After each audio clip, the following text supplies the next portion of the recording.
আসসালামু আলাইকুম। আজ রান্না করেছি পালং শাক দিয়ে বাইন মাছের তরকারি। আমাদের এদিকে এই মাছটিকে বাইন মাছ বলা হয়।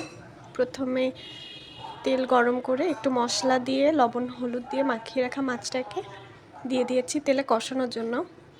লবণ হলুদের সাথে গোটা জিরা এবং রসুন বেটে মাছটাকে একটু মাখিয়ে রেখেছিলাম।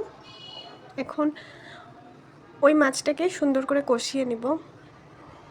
মাছ মূলত কষানোর উপরেই স্বাদ অনেকখানি নির্ভর করে। আর যেহেতু আমরা পালং শাক দিয়ে তরকারি রান্না করব, পালং শাকের তরকারি খুব অল্প আঁচেই হয়ে যায়।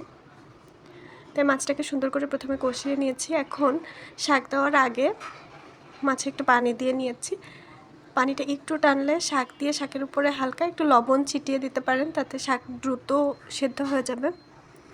এবং আমরা আসলে পেঁয়াজের সাথে ভাজা জিরা বেটে ফোড়ানি দিয়ে মাছ রান্না করি। আমাদের এদিকে এভাবে প্রচলিত। তো মাছের তরকারি হয়ে যাওয়ার পরে ফোড়ানি দিয়ে নামিয়ে রেখেছি। আসসালামু আলাইকুম।